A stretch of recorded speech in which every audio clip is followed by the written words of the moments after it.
Luc Biget, ce soir, invité du magazine Énergie Positive. Luc Biget, fondateur de l'Université du Symbole, auteur, philosophe, biochimiste. Une certaine forme de complétude, pourrait-on penser. Le 08 92 23 95 20, j'ouvre le standard pour vos questions. 08 92 23 95 20. Les différents pays, expériences qui t'ont marqué, qui pour toi ont été importantes à travers les voyages que tu as pu faire et des limites qui étaient les tiennes quand tu étais plus jeune. Euh, Lorsque tu as, on va dire, quelles limites tu avais et qui ont été pour toi peut-être les plus dures à lâcher? Euh, je ne sais pas quelles limites j'avais et quelles ont été les plus dures à lâcher. Bah, je dois dire,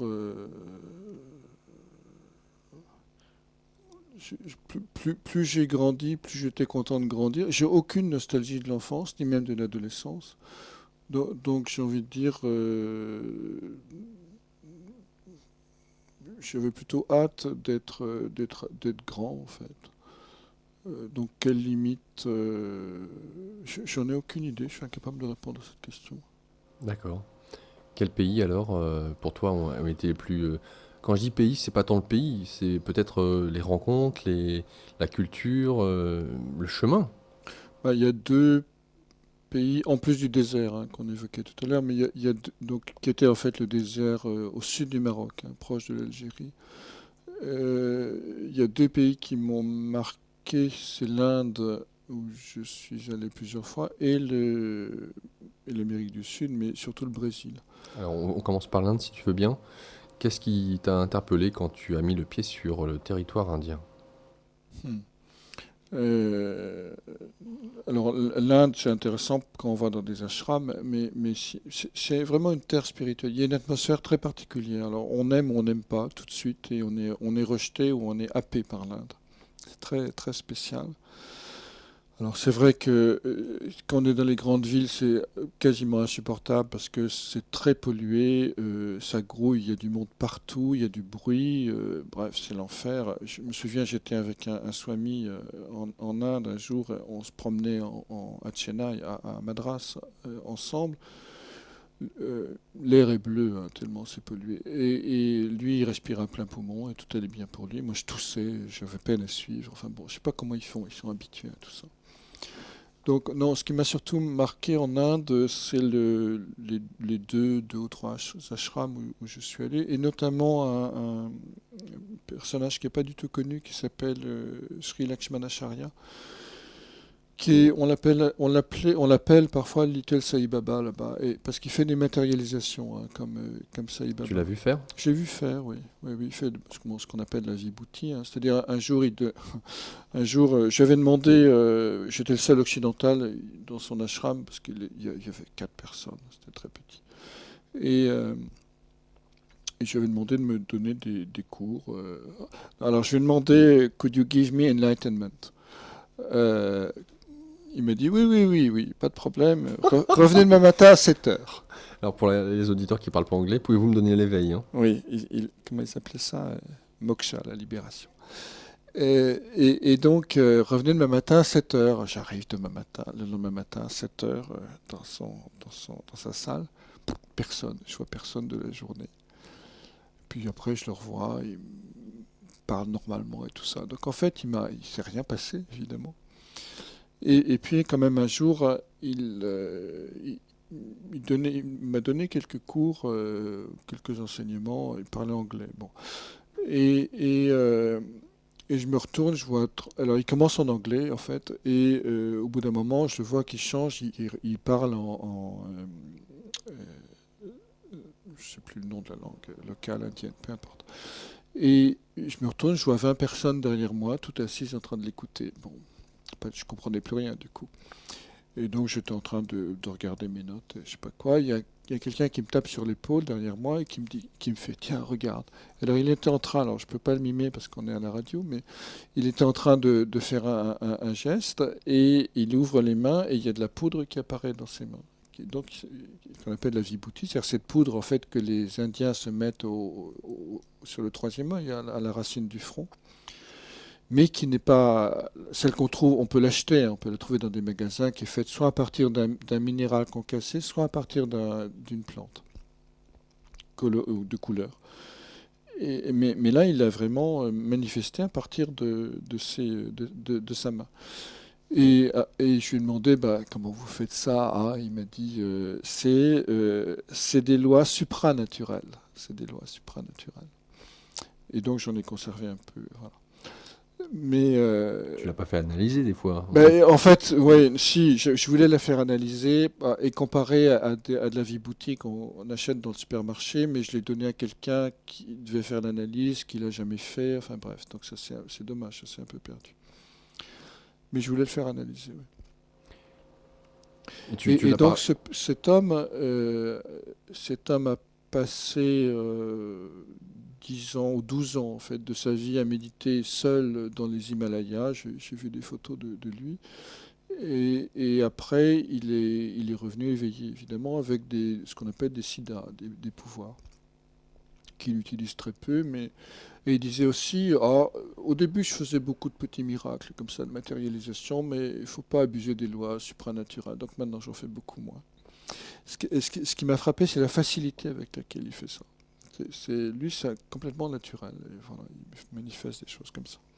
Et donc, entre autres, surtout, il a passé, alors ça, il y a eu des articles à Madagascar, dans la presse à Madagascar, parce qu'il a fait ça là-bas, il y a un ashram là-bas. Il a passé 3 mois dans une tombe, il s'est fait creuser un trou, il s'est mis en méditation dans le trou, ils ont refermé avec simplement un arrivée d'air, et il a passé 3 mois en méditation dans cet endroit-là. Et au bout de 3 mois, il est ressorti en gabadon. Il avait la jambe un peu ankylosée, c'est tout. Donc voilà, donc il se met dans des. Et il dit, alors quand je lui demandais pourquoi vous faites ça, après tout, bon, c'est pas le cirque. Et il m'a dit, en fait, à chaque fois que je fais ça, j'atteins un degré plus profond de samadhi, c'est-à-dire de conscience d'éveil. Parce que dans la tradition bouddhiste, il y a 5 degrés de samadhi, en fait. Et il me dit, bah, je le referai encore une fois et puis je reviendrai plus. Donc voilà. Donc pour décrire un peu le personnage. Et à part ça, il est très très simple, très sympathique. C'est facile d'avoir un contact avec lui. Il n'y a personne autour de lui, donc c'est un des rares maîtres spirituels qu'on peut approcher comme ça, qui n'est pas du tout connu, et c'est sans doute la raison, ceci expliquant cela. Et voilà, et donc il vient de temps en temps en France maintenant donner quelques enseignements. Alors, justement, puisque tu nous parles d'enseignement, quand tu lui as demandé qu'il te donne l'éveil et qu'il se pointe pas le lendemain matin, tu lui as pas posé la J'étais. question pourquoi, comment, Non, non, mais qu'est-ce qui se ce passe? qu'il faut savoir, c'est que les Indiens disent jamais non. Donc, même si, alors après, il m'a enseigné quelques rudiments de pranayama, enfin de techniques de respiration. Mais les Indiens disent jamais non. Donc, au fond, ils trouvent un moyen. Voilà. Parmi les, Mais je n'ai pas demandé non. Pourquoi ce qui se passe? Faut surtout pas faire ça parce que on les met mal à l'aise en fait. pour ce qui est des conseils qu'il t'a pu te donner, Écoute, c'est surtout sa présence, le fait d'être avec lui, tu vois. Il, il m'a pas donné de conseils, évidemment, ni sur le plan psychologique. L'Inde n'a pas développé de plan psychologique. C'est-à-dire, ils sont soit évidemment dans l'événementiel, c'est-à-dire aujourd'hui dans l'industrie, dans le business et dans le gros machin, soit dans la philosophie. Alors, ils ont développé une philosophie remarquable, notamment les brahmanes, dans tout ce qui est la compréhension des mondes subtils, soit dans le contact direct avec les énergies spirituelles. Donc, ils font pas de psychologie au sens occidental. Donc, il m'a pas donné vraiment de conseils, mais simplement c'était intéressant de le côtoyer. Il m'a dit, écoute, si tu veux, tu restes avec moi, je t'emmène partout où je vais, mais bon, je suis quand même rentré en France du coup. pourquoi? Eh ben, je sais pas. J'étais assez libre à ce moment-là parce que c'était ma période de 3 ans d'exploration de la bonté de l'univers. Pourquoi je suis rentré? J'avais mon billet d'avion, voilà. Et j'ai pas eu l'impulsion à rester avec lui et à le suivre dans tous ses déplacements. Donc voilà. La- Est-ce que tu vois dans l'entité d'un pays comme l'Inde une symbolique? Alors probablement que chaque pays a son identité et son âme, c'est-à-dire une qualité d'énergie qui l'habite. Maintenant, je ne saurais pas dire laquelle pour l'Inde, hein, mais c'est vrai que l'Inde, si quand même, pour moi, je dirais, c'est quand même le centre du cœur de la planète, avec le Brésil du reste, avec cette capacité de, de- d'extraordinaire exploration des mondes invisibles. Je veux dire, en Inde, il y a des gens incroyables. Il y a des gens.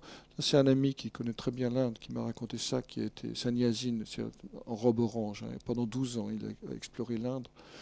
Il a rencontré des gens qui font un certain type de yoga, qui ont la peau bleue, mais qui font un certain type de yoga qui les garde jeunes toute leur vie, enfin, dans une forme de jeunesse physique toute leur vie. D'autres yogis qui peuvent rentrer dans le feu sans se faire brûler. Il y a les nagas, les fameux nagas, qui sont comment dire, une structure initiatique traditionnelle très ancienne qui remonterait à l'âge de pierre, qui existe encore aujourd'hui, où ils font des exercices, une maîtrise de la kundalini, de la température corporelle, enfin, où ils ont des pouvoirs aussi qui sont étonnants. Enfin, il y a de tout en Inde. Et il y a des grands sages, enfin, il y a Sai Baba évidemment qui faisait lui aussi des matérialisations. Donc il y a vraiment des voies spirituelles dans plein d'approches différentes. Il y a les travaux d'Aurobindo évidemment auxquels je suis plus sensible, hein, tout ce travail sur la descente du supramental dans la conscience physique, dans la conscience corporelle. Donc c'est vraiment une espèce de liberté d'exploration spirituelle qui est remarquable.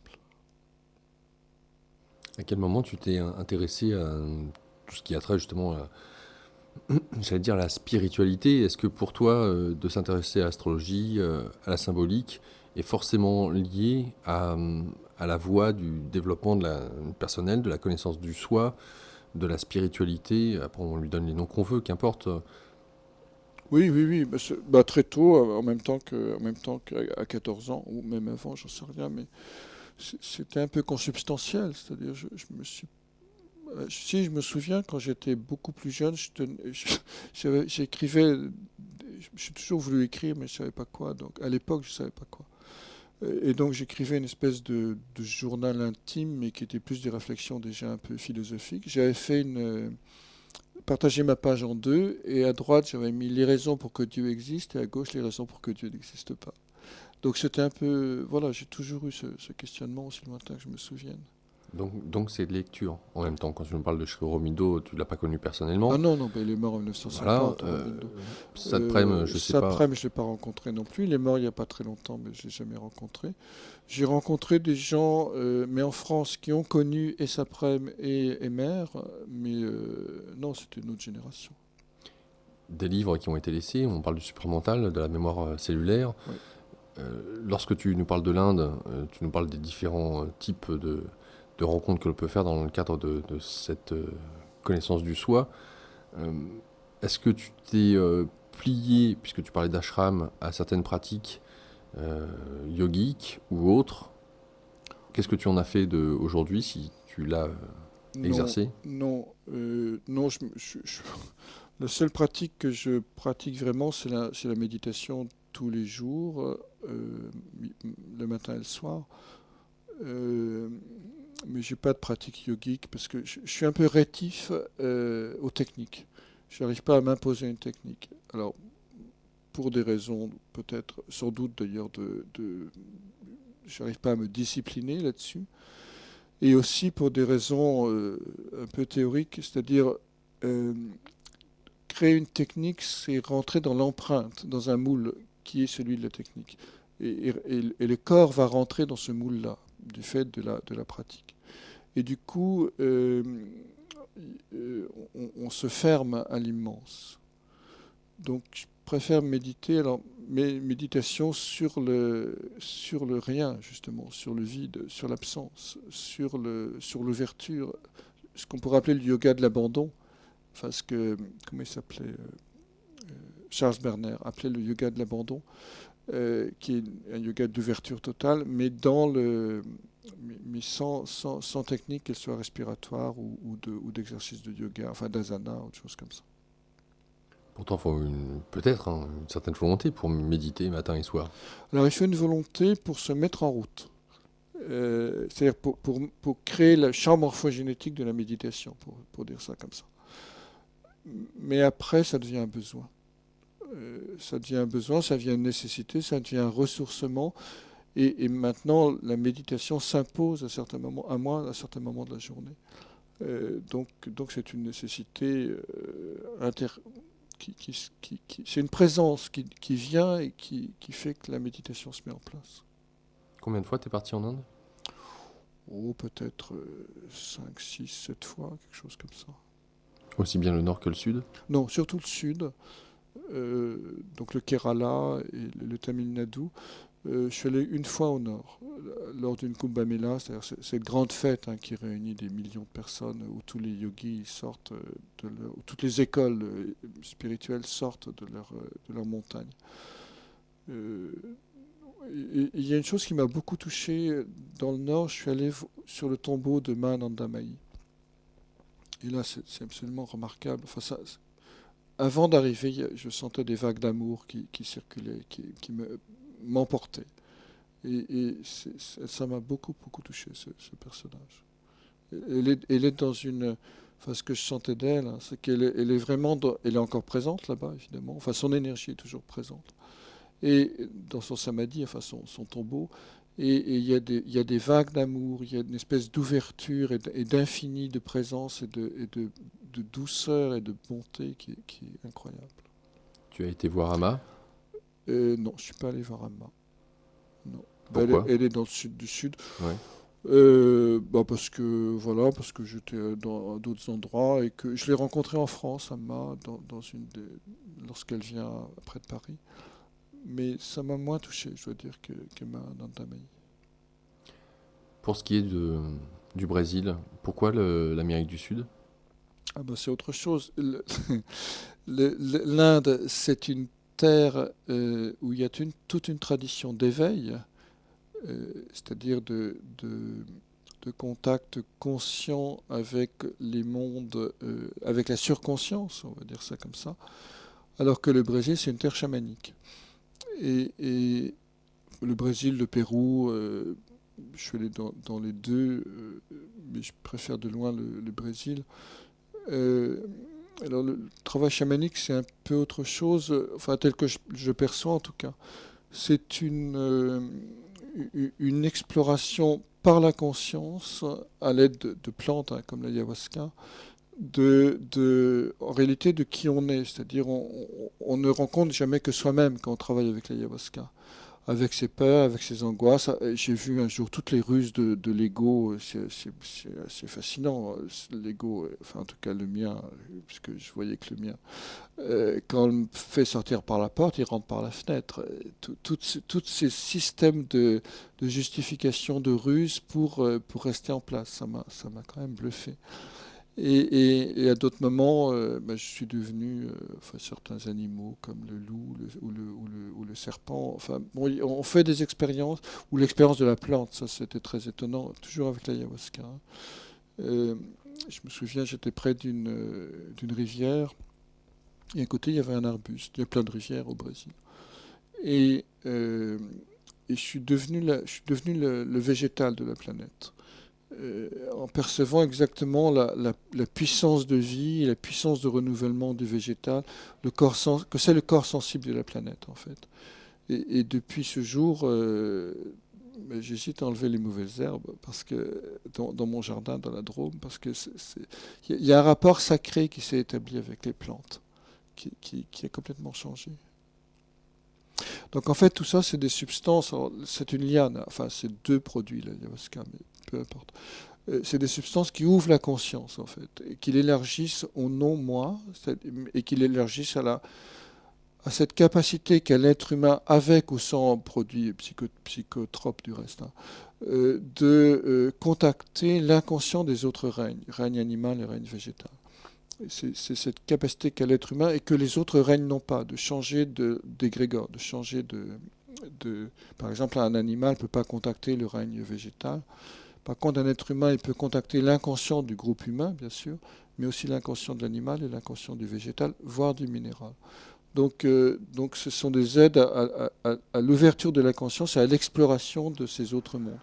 Donc c'est un peu différent du travail qui se fait en Inde, hein, qui est vraiment une verticalisation, un travail sur euh, probablement plus de contact avec les archétypes, donc une voie d'éveil, alors que le chamanisme, enfin, tel que je l'ai pu l'expérimenter en tout cas, est une voie euh, plus horizontale, c'est-à-dire la conscience va s'ouvrir aux autres règnes qui nous environnent. On y revient juste après l'intervention de Nicolas qui nous a appelé au 08 92 23 95 20. Nicolas, bonsoir. Bonsoir messieurs. Bonsoir.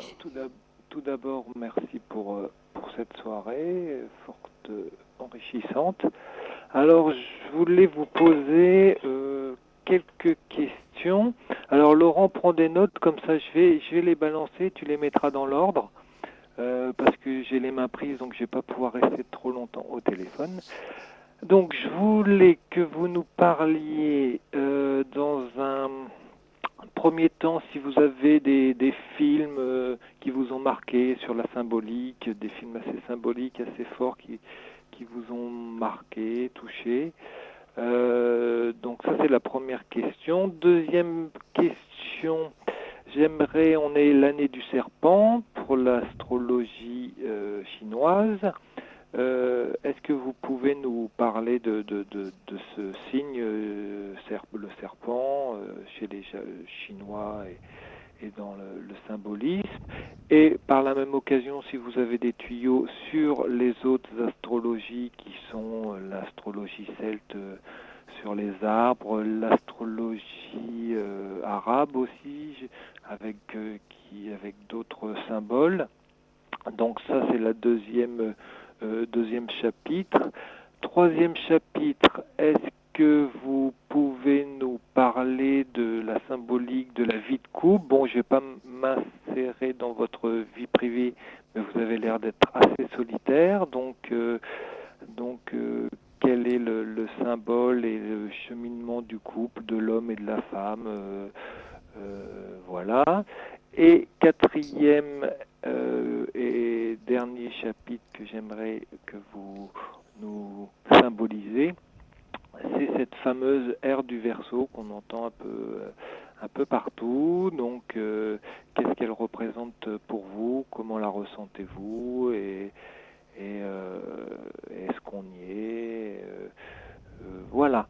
Donc, est-ce que Laurent, tu as pris des notes sur mes chapitres? Oui, j'ai mon ami Luc Biget qui a pris les notes à ma place. Ah, ça c'est du professionnalisme. N'est-ce pas? Bon, Merci Lucas. je vais vous écouter. Je vous remercie encore. Très bonne soirée et bonsoir à tous et à toutes. Merci. Au revoir Merci. Nico, merci. Au revoir. J'ai noté 5 questions, en fait. Bon, mais c'est tout un programme. Je crois qu'on va avoir le temps d'ici 6 heures. On voit, on suit. Au revoir. Alors, écoute, Nicolas, par rapport au film sur le symbolique, j'ai envie d'en citer 2 ou 3. Bon, peut-être le plus évident, mais je pense que le symbolisme est tellement clair, c'est le film, comment ça s'appelle? Avec Pandora. Ah oui, Avatar. Avatar. Puisque là, on est vraiment dans ce mythe de Prométhée, hein. Du reste, Pandora était Pandore. Pandoros, ça veut dire tous les dons en grec. Et donc, c'est le nom de la femme qui a été fabriquée par les dieux et que Prométhée a refusé d'épouser. Donc, on est exactement dans cette thématique, c'est-à-dire d'une civilisation hyper technologique qui est en réalité la nôtre, qui refuse le féminin. Et cette planète est une planète de civilisation féminine, c'est-à-dire avec un côté très chamanique du reste, hein, si on regarde l'arbre central et toute cette nature abondante où les habitants vivent quelque part en osmose avec la nature. Donc c'est vraiment une mise en scène de notre monde moderne avec ces contradictions. C'est intéressant de voir que c'est quand même Pandora qui gagne dans l'histoire. Donc c'est vraiment un film qui est fondé sur une structure archétypale et c'est aussi une des raisons sans doute pour lesquelles il a marché. De même que le dernier film de Cameron qui était le Titanic, hein, qui lui aussi est une mise en scène d'un autre mythe, hein, qui est le mythe d'Icare. Puisque Icare, c'est pas seulement on se souvient de cette scène où cette femme est à la proue du bateau en étendant les bras, donc c'est vraiment la métaphore de l'envol et de la chute. Et la chute du Titanic, en fait, c'est la chute d'Icare. Puisque Icare, une des versions, c'est évidemment la fabrication des ailes pour sortir du labyrinthe de la technoscience qu'on connaît aujourd'hui. Mais il y a une autre version du mythe où on nous dit que Icare est sorti par bateau. Donc simplement pour dire que les films qui, enfin en tout cas c'est pas forcément une généralité, mais les films qui ont du succès sont des films qui sont fondés sur des structures mythologiques qui sont aujourd'hui existantes, enfin, qui sont manifestées dans notre monde à travers un mode de civilisation, même si elles ne sont pas formulées comme des structures mythologiques. Donc c'est en tout cas intéressant de faire la connexion. Par rapport à... j'ai regardé récemment, re-regardé récemment le film... alors la version moderne c'est Gladiator et l'équivalent qui a été tourné dans les années 50 c'est La chute de l'Empire romain. C'est intéressant de comparer les deux versions. Parce que la version la plus ancienne est beaucoup plus psychologique et beaucoup moins caricaturale que Gladiator. On a une évolution des mœurs, mais ce qui est intéressant, c'est de voir dans l'ancienne version, c'est l'analyse des raisons de la chute de l'Empire romain. Et il en ressort la chose suivante, c'est qu'un empire meurt lorsque les personnes qui la constituent ne croient plus en l'empire. C'est-à-dire, ce que disait aussi Marie-Louise von Franz d'une autre manière, c'est lorsque les mythes fondateurs qui permettent la création d'une civilisation ne sont plus en résonance avec les personnes qui font cette civilisation-là, il n'y a plus aucune raison de le continuer et la civilisation s'arrange pour pourrir de l'intérieur et donc de disparaître à terme. Même si l'Empire romain a mis 3 siècles pour disparaître, un empire ne peut pas disparaître comme ça. Les hordes barbares n'étaient pas si terrifiantes que ça. Mais c'est simplement la corruption des mœurs, une série d'empereurs fous ou presque qui ont amené la chute de l'empire après Marc Aurèle notamment. Ça a commencé avec Commode. Donc, mais simplement parce que les habitants n'étaient plus habités par le mythe de Rome, en réalité, et la mission de Rome, la mission spirituelle de Rome, l'esprit de Rome, en quelque sorte. Donc on peut évidemment transférer ce film ou cette idée-là à notre civilisation actuelle. Quelle était la mission de Rome? À l'époque, la mission de Rome, c'était en fait probablement d'apporter un espace de civilisation, un espace de culture qui a permis la naissance et l'expansion du christianisme. Euh, qui a permis, parce que le christianisme, ça a permis au fond. Alors on peut beaucoup critiquer le monothéisme, etc., mais par rapport au polythéisme, mais le monothéisme est quelque part qui permet un accès direct et personnel au divin, ce que ne permet pas le polythéisme. Et, euh, et donc probablement que ça a créé, avec le recul, hein, on peut dire ça, mais que ça a créé cet espace d'organisation, d'ordre, de culture, ça a sauvé la pensée grecque, hein, de la catastrophe et ça l'a diffusé au monde, puisque l'ensemble du monde était simplement, le monde civilisé était juste le monde romain à l'époque, si on oublie à un moment la Chine qui était de l'autre côté. Euh, et l'Égypte, mais qui était déjà en belle fin, l'Égypte. Donc ça a sauvé la culture grecque, et donc ça a donné les racines évidemment de notre culture contemporaine aujourd'hui, hein, avec la transmission par tout le monde arabe.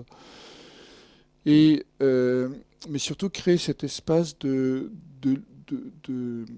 à la fois de culture et de connaissance qui a permis l'incarnation de l'esprit, avec le début de l'ère des poissons, il y a 2000 ans. Alors, on reviendra, on va du coup attaquer l'ère du Verseau. Oui, je sais pas, juste avant, peut-être dans la continuité d'autres films, Alors d'autres, oui, il y en a pas qui me viennent en tête.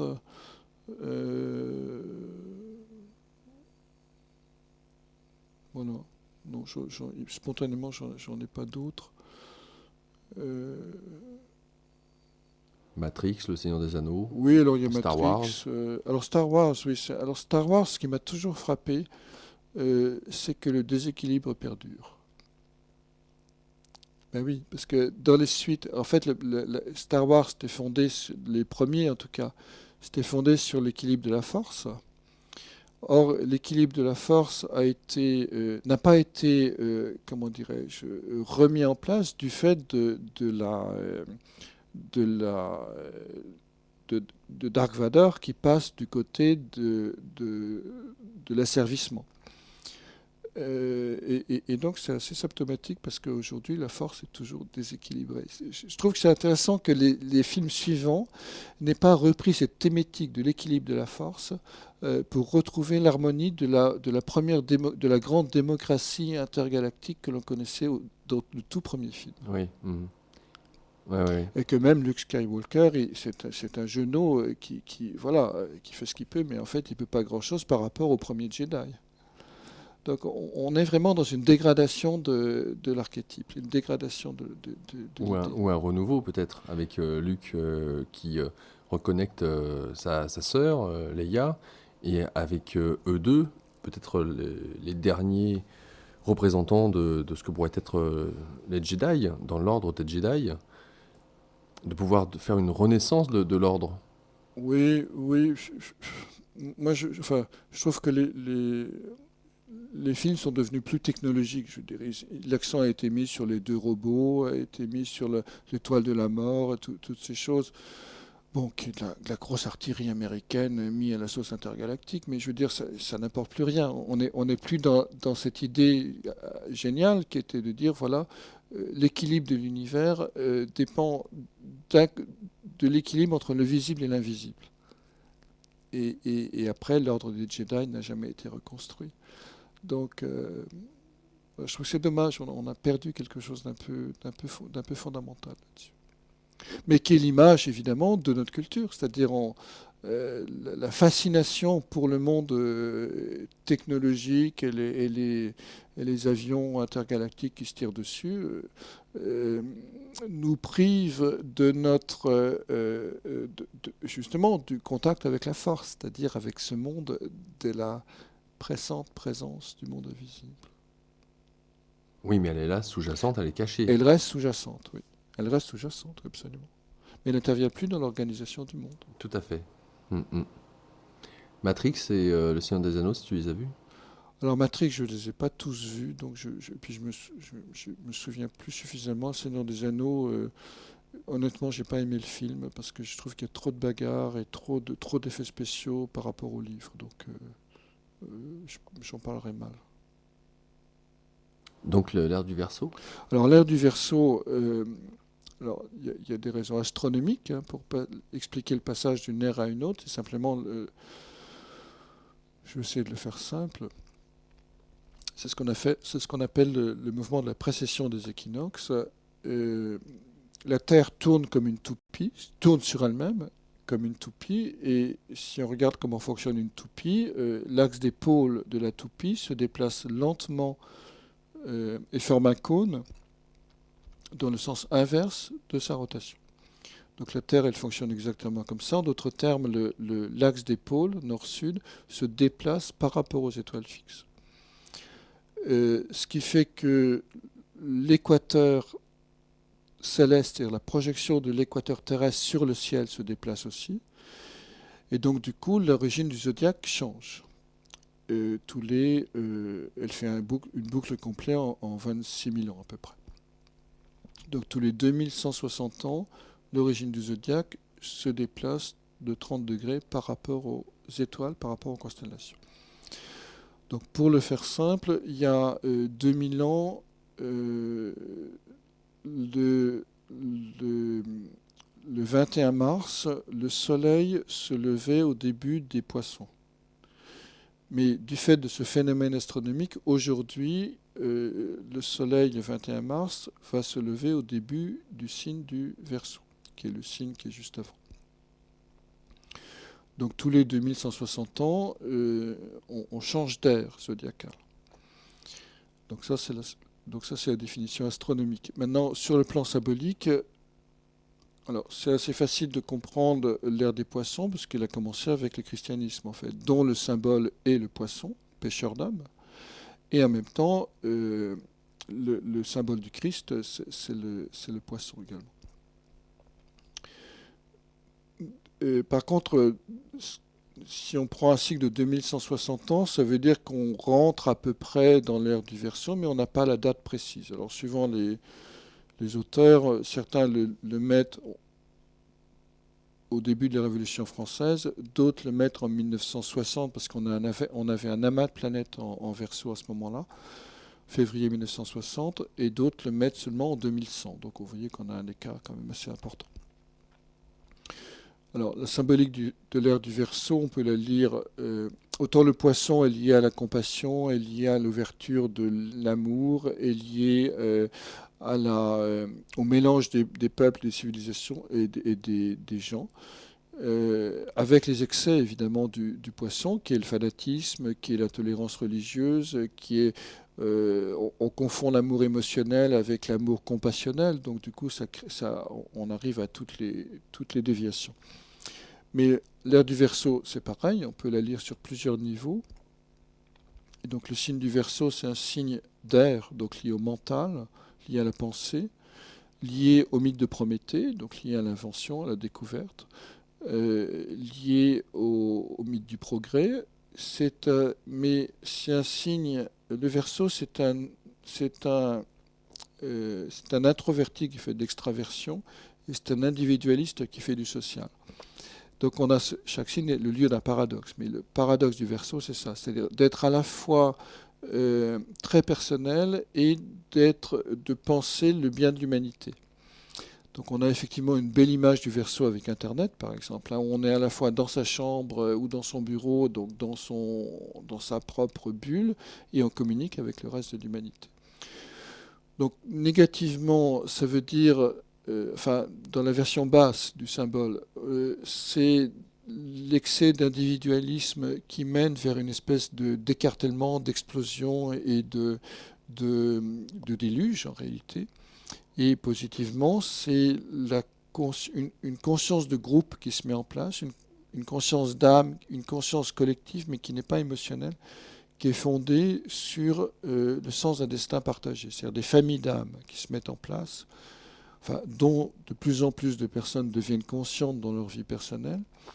Et ces familles d'âmes sont là pour manifester une qualité d'énergie particulière, par exemple les 7 archétypes ou les 7 jours de la semaine dont on parlait tout à l'heure. Donc pour résumer, le sens du Verseau, c'est soit l'anarchie individualiste qui va se mettre en place sur la planète, soit au contraire cette capacité croissante qu'auront des groupes d'individus de se reconnaître comme étant frères d'âme, ou âme sœur si on veut, pour se mettre au service d'une mission, d'un but, de la révélation d'une lumière particulière. On ne fait que commencer l'ère du Verseau, donc bien sûr on a encore du chemin devant nous. Parmi les autres questions de Nicolas? Alors on avait le serpent, l'année du serpent. Alors je ne connais pas le sens que lui attribue le monde chinois, mais je peux peut-être dire quelques mots par rapport à la tradition grecque. Le serpent, c'est avant tout le symbole de la vitalité. C'est le symbole du corps éthérique, en fait, du corps de vitalité. Donc il est Asclépios, hein, qui est ce dieu grec, qui est le dieu de la médecine, a pour objet emblématique le serpent. Donc c'est cette capacité de guérir en redonnant une force de vie et une nouvelle énergie. Du reste, dans le mythe j'ai oublié son nom, mais dans une partie de la mythologie, il y a le serpent il y a un chaman qui est enfermé avec un mort dans une tombe. Et il voit un serpent arriver, et évidemment, il tue ce serpent. Et puis, Après, il voit un autre serpent qui arrive avec une herbe. Et l'herbe va résurrectionner, va ressusciter le premier serpent. Donc il se dit, je vais prendre cette herbe pour ressusciter mon mort. Ce qu'il va faire. Donc il va ressusciter ce personnage. Donc on a vraiment une idée de guérison et de métamorphose avec le serpent. Donc guérison par la métamorphose. Du reste, c'est un animal qui perd sa peau, donc qui est capable de changer de peau et de se métamorphoser. Il est plutôt d'essence féminine. Alors, on considère souvent que le serpent est masculin parce qu'il a une forme phallique. En fait, c'est le dieu, c'est le Quetzalcoatl, le serpent à plumes. C'est aussi le dieu des jumeaux, le serpent. Donc, il est, au fond, c'est l'énergie de vie qui est transmise essentiellement aussi par la nature, donc par le féminin. Que dire d'autre sur le serpent? Alors évidemment, il a été diabolisé par les monothéismes, simplement parce que justement c'est du féminin, c'est-à-dire le système patriarcal a peur de cette énergie ondulatoire qui est représentée par le serpent et qui est le féminin. Et donc, on a dit l'arbre de la tentation, de la connaissance, etc. Bon. Voilà ce que je peux dire comme ça rapidement sur cet animal fort sympathique. Ça tombe bien, puisque là, la question suivante de Nicolas, c'était sur le rapport homme-femme. Ah oui, ben alors là, bon, pour rassurer Nicolas, je ne suis pas si solitaire que ça. Mais je ne sais pas si ça le rassure d'ailleurs. Peu importe. Les rapports hommes-femmes, comment dire, c'est à la fois un sujet compliqué, enfin compliqué. Soleil-lune, hein, qu'on évoquait tout à l'heure. Qu'est-ce que je pourrais en dire?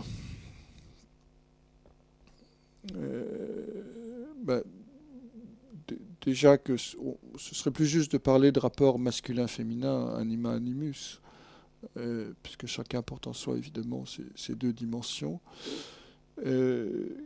Que la lune réfléchit la lumière du soleil, que la pleine lune réfléchit la lumière du soleil, et que, au fond, la lune, c'est-à-dire la femme, est plus... en fait, qu'est-ce que va chercher la femme chez l'homme? Elle va chercher le soleil. En d'autres termes, elle va chercher Dieu dans la relation à l'homme.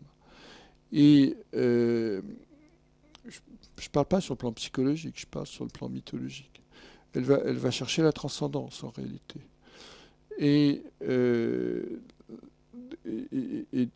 donc, voilà, je ne sais pas trop quoi dire d'autre. C'était pourtant bien parti. Et pouf! Oui, bah oui, je sais. Quand on a une démarche comme la tienne, Ouais. et bon, je comprends Nicolas, hein, et c'est légitime quand l'image que tu peux nous renvoyer dans cette forme d'ascétisme un petit peu et d'engagement qui a l'air d'être entier dans ta voie à toi, en tout cas. Ouais. Celles qui traversent ce chemin, dans quelle mesure est-ce qu'elles entendent, elles répondent, dans quelle mesure est-ce que cela résonne en elles pour ne serait-ce qu'entrevoir un bout de chemin ensemble, c'est pas forcément évident. Là encore, hein, la solitude pour toi est... Enfin, je sais pas, hein, Mais je peut-être que pense je m'avance, profondément, enfin, en tout cas, c'est mon expérience aujourd'hui, je pense profondément que pour pouvoir vivre avec quelqu'un, il faut pouvoir vivre seul. Sinon, il y a plein de jeux de dépendance, de séduction, de peur qui se mettent en place. Donc, mais aussi, il faut être deux pour avoir fait ce travail et deux à être capable de vivre seul pour pouvoir vivre en couple. Sinon, on retombe dans les jeux psychologiques et c'est vite compliqué et ça peut être utile comme un travail thérapeutique de transformation intérieure, mais on est dans autre chose que dans une relation d'homme et de femme, en fait. Et ce que je vis aussi, c'est la possibilité d'être sur un même chemin ensemble.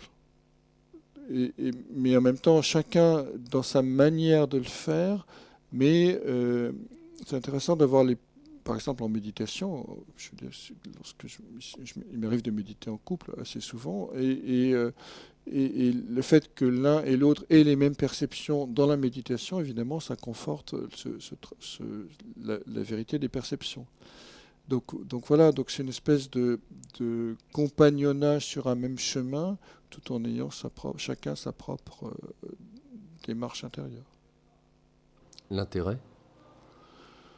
Ben, l'intérêt, c'est que c'est plus confortable, c'est plus agréable, franchement. Et deux, c'est que ça va plus vite. C'est-à-dire, il y a une espèce de stimulation mutuelle et des ouvertures qui se créent qui n'auraient pas pu se faire autrement. Alors, je ne sais pas qu'on est pressé non plus, mais en même temps, si on est pressé quand même, parce qu'aujourd'hui, je trouve qu'il y a vraiment un besoin qu'il y ait de plus en plus de gens qui sont dans ce parcours, ce processus d'éveil pour envisager autrement leur profession, c'est-à-dire qu'elle soit scientifique, que ce soit des banquiers, que ce soit des assistantes sociales, que ce soit des artistes ou des intellectuels. Je veux dire, quelqu'un qui est dans cette conscience de l'unité du monde va développer son métier autrement, et c'est comme ça que le monde peut changer. Je veux dire, un agriculteur qui est dans la conscience euh, du règne végétal, comme je l'évoquais tout à l'heure à travers l'expérience d'ayahuasca que j'ai pu faire, il ne va pas mettre des pesticides parce que ça devient impossible. Donc, et ensuite, alors après, il va faire de l'agriculture raisonnée, ensuite, il va faire de l'agriculture biologique, et après, il va faire de l'agriculture biodynamique. Donc tout ça, mais ça ne peut être lié qu'à un état de conscience, à une perception du réel qui s'ouvre de plus en plus. Il n'y a pas d'autres questions, je crois. Hein. Tu as fait le tour. Alors j'avais noté les autres astrologies, celtes, arabes, mais ça je ne peux pas répondre parce que je ne connais pas suffisamment. On revient sur tes expériences au Brésil, au Pérou. Alors, puisqu'on a mentionné l'ayahuasca, j'aimerais que tu puisses aussi, puisque c'est interdit en France, bien évidemment, c'est considéré comme un psychotrope. Encore hier soir sur une chaîne de télévision, dans un documentaire, ça a été montré du doigt. C'est des psychotropes. Hein. Maintenant, tout dépend comment on les utilise et ce qu'on en fait. Donc, l'homme intelligent, raisonnable que tu as l'air d'être, quoique, Quoique. ouais, qu'est-ce que ça implique pour que tu décides de franchir le pas Est-ce que l'expérienceur que tu es dans cette voie, c'est cette assesse que tu peux avoir de partir sur les routes durant 3 ans en disant, bon, est-ce que l'univers est généreux de partir à la rencontre? Est-ce qu'on peut parler de forme d'insouciance, d'inconscience? Et est-ce que c'est via cet esprit d'inconscience, d'insouciance qu'on s'ouvre aux drogues? Et pourtant, tu es un biochimiste, donc on pourrait penser que tu as au contraire la tête bien sur les épaules. Bah, les deux, je veux dire, il faut à la fois avoir la tête sur les épaules et être suffisamment fou dans le bon sens du terme pour explorer les autres mondes. Mais j'ai surtout envie de m'amuser, encore une fois. Ce qui m'intéresse, c'est d'avoir un beau film à me passer à la fin de mes jours. Euh, c'est un peu une boutade, mais c'est par... j'ai pas peur de mourir. J'ai pas peur de mourir. J'ai failli mourir 3 fois, je me souviens plus. Donc voilà. Et donc je me sens capable d'aller explorer plein de choses différentes, euh, en sachant que voilà, une fois qu'on n'a plus peur de mourir, on craint pas grand-chose, franchement. Donc voilà, donc ça me laisse cette liberté-là, et en même temps, c'est vrai que ça m'amuse, et que ça m'intéresse, et que ça me donne de la jubilation intérieure, donc ce serait dommage de ne pas en profiter. Donc pour toi, il n'y a pas eu de questions qui se sont posées à l'idée de prendre des psychotropes? Aucune, aucune. Non, c'était une expérience, non, aucune question, parce que j'ai longtemps cru, en fait, j'ai quand même longtemps cru, comme on me l'avait appris, que ça créait de l'addiction, ce qui est complètement faux. Ça ne crée pas d'addiction. Enfin, ces psychotropes-là, il y a d'autres, la cocaïne et le LSD, d'autres, pas le LSD, mais d'autres substances peuvent créer de l'addiction. Et donc, comme je voulais pas être dépendant, cette fameuse liberté, même des substances chimiques, je voulais pas essayer. Mais en fait, ces substances-là ne créent pas d'addiction. C'est-à-dire, on peut en prendre. J'en ai pris plusieurs fois et j'ai aucun manque. Je veux dire, il n'y a rien du tout de ce côté-là. Du reste, si on regarde sur LSD dans Wikipédia, c'est écrit noir sur blanc que ça ne crée pas d'addiction. Donc, après, si ça ouvre la conscience et que ça ne crée pas d'addiction, banco, il n'y a pas de souci. Donc j'étais prêt évidemment à expérimenter ça. Alors, expérimenter dans quel cadre aussi? Parce que il y a tout et n'importe quoi à l'heure actuelle, peut-être dans cet esprit qu'on peut avoir en tant qu'Européen de consommateur, consommer dans cette idée du côté Kleenex, je prends, je jette, je prends, je jette. Bon, il est évident, si les auditeurs te suivent depuis le début de l'émission, que tu n'es pas du tout dans cet esprit-là. Mais dans quelle mesure est-ce que pour toi, il est important d'avoir un cadre euh, et en quoi, je dirais, les expériences au Brésil a Bah, répondu à cela? oui, c'est-à-dire en fait, si on veut, je sais pas moi, si on veut utiliser un bistouri, il vaut mieux être accompagné d'un médecin, et si on veut faire exploser un atome, il vaut mieux connaître un physicien et une centrale nucléaire pour canaliser un peu le truc. Donc effectivement, il faut s'adresser aux spécialistes. Et ici, les spécialistes, c'est les chamans qui connaissent bien l'histoire. Donc je suis allé la première fois au Pérou et ensuite au Brésil. Le Pérou, malheureusement, j'ai fait une expérience un peu douloureuse parce que la première fois où je suis allé, je suis tombé sur quelqu'un qui est fondamentalement honnête, mais qui se prétendait pas chaman, mais seulement ayahuascalero, c'est-à-dire qui connaît bien l'ayahuasca, l'a préparé, qui a beaucoup travaillé avec la plante, etc. Donc ça s'est bien passé. Et puis je suis retourné une deuxième fois et malheureusement il avait invité quelqu'un où ça s'est plutôt mal passé parce que, pour faire bref, il était plutôt dans une stratégie de manipulation et de prise de pouvoir avec les gens qui étaient sous ayahuasca. Donc au bout d'un moment, je suis allé le voir en lui disant non, écoute, je suis pas d'accord avec tes méthodes, je rentre. Il m'a dit ok, on va trouver une solution. Tu vas rester dans la forêt amazonienne tout seul, tu viendras chercher les plantes et tu retourneras dans la forêt et moi je vais continuer à travailler avec le groupe. Ce que j'ai fait. Et comme c'était dans de mauvaises conditions, il s'est passé des trucs assez. Il m'a donné pas que de l'ayahuasca, d'autres plantes péruviennes. À un moment, ils m'ont donné un grand bol d'une plante en me disant écoute, tu bois ça et puis tu vas voir ce que ça te fait. J'ai bu. Et j'ai eu l'impression qu'un rouleau compresseur me passait sur le corps pendant toute la nuit. Ça a duré une dizaine d'heures. Et toutes les 20 minutes, ça revenait. J'avais une perte de l'équilibre. Je pouvais plus, il y avait de l'orage ce soir-là. Je ne pouvais plus marcher, vomissement, diarrhée. Et je rampais dehors pour sortir dehors. Je revenais sous la tente. Enfin bref, une nuit infernale. J'ai toujours pas compris ce que ça m'avait fait, à quoi ça avait servi. Mais bon. Donc, Pour dire l'importance aussi du cadre et des personnes oui, qu'on ça va c'est voir, sûr. Ça c'est sûr. c'est fondamental, hein. Et bon, après, je me suis quand même engueulé avec la personne, ce qui est quand même rarissime de ma part. Enfin bref. Et je me suis senti plus en sécurité dans l'avion qui me ramenait à Lima qu'avec lui. Et ça m'a fait drôle d'ailleurs, parce que j'ai perçu à quel point on pouvait être en sécurité dans une machine. C'était assez étrange. Donc du coup, je suis plus retourné au Pérou et je suis allé au Brésil. Alors le Brésil, par contre, c'est complètement autre. Alors le problème du Pérou, c'est aussi qu'il dose plus l'ayahuasca, plus sur le côté de la force que sur le côté de la vision. Parce que c'est deux plantes, et il y en a une qui donne la force, l'autre la vision. Et donc ils sont plus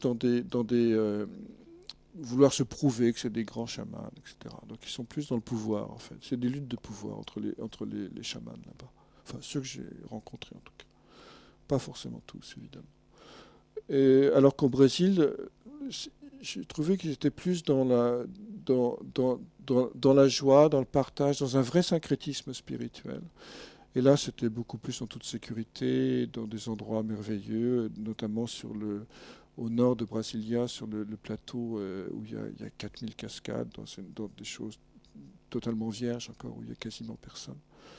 Donc c'est de très beaux endroits et pour faire ce travail, avec un vrai chaman qui lui venait, qui avait 28 ans, qui était assez jeune, mais qui venait d'une tribu amazonienne qui sont les Unaquin et qui lui faisait un vrai travail par contre avec la plante et de protection du lieu.